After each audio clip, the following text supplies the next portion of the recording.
For this craft, you just want to start with a bamboo cutting board and some plain white Rust-Oleum chalk paint. This is my go-to chalk paint for everything. And you're just going to paint the whole thing. So front, edges, and back. Just make sure you get nice even coverage. If you need to do a second coat, you can do that as well after the first coat dries. And then I went into Cricut Design Space. I try not to do too many Cricut projects on here because I know not everyone has access to a Cricut, but I saw this little bathroom pattern and I decided to cut it out on just plain black adhesive vinyl. Here are the dimensions I cut it at in Cricut Design Space. For whatever reason, the two elements came separated and I thought it was just easier to put them back together once I cut it than it was in Design Space because I was being lazy. So I just trimmed it down, used some painter's tape to put the other letters where they belonged, and then I just grabbed my transfer tape and transferred the entire decal onto the sign. So I chose black because I'm going for kind of like a faux enamelware type sign. I've done some faux enamelware on other projects, but never a sign, so I'm excited about this.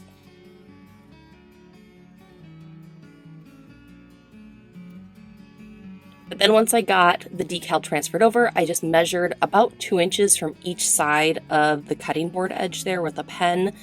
And then I used my pin vise tool, and be patient, it takes a minute. So I started with my smallest drill bit, I guess, and drilled 2 little holes in the top where I'd marked with my pen, and then you move up to a larger drill bit. The pin vise tool I just feel is easiest on these small projects, but if you have a drill and want to very carefully drill a pilot hole, you're welcome to do so.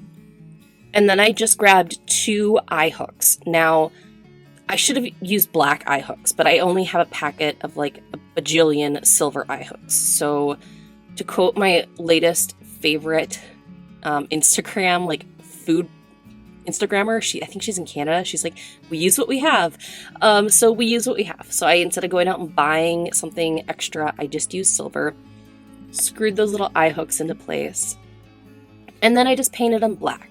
So we're actually going to use plain black chalk paint and a little fine point paintbrush, and you're going to paint all the way around the edge of the cutting board. Paint those eye hooks while you're at it. And so I want this to be kind of like a messy, worn enamelware look.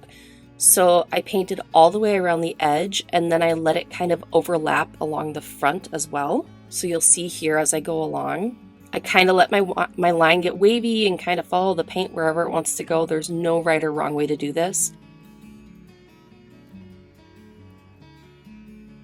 And then I also, to make the back look nice, we always want to finish the back of our projects, I just did the exact same thing on the back as well. And then my problem with these types of projects is that I never know when to stop painting. Like Amy, just step away from the paintbrush, right? So I added a few little worn areas where it looks like the enamelware, I can say it, might be naturally worn. So just set it down, take a step back, say, do I like how this looks? And when in doubt, just stop painting because you'll overdo it. I once had a project that ended up looking like a spotted cow pattern and I had to chuck the whole thing. But then I just finished the whole thing off with some black wire. So this is actually not floral wire. I wanted black wire for another project and I got this in the jewelry section. So if you're not finding the floral wire that you want, check the jewelry section at the craft store. But just run that through each end of the eye hook, give it a twist there, and then you can simply hang this sign. I think I'm going to hang this on our guest bathroom on the main level in our house because I think it's kind of cute.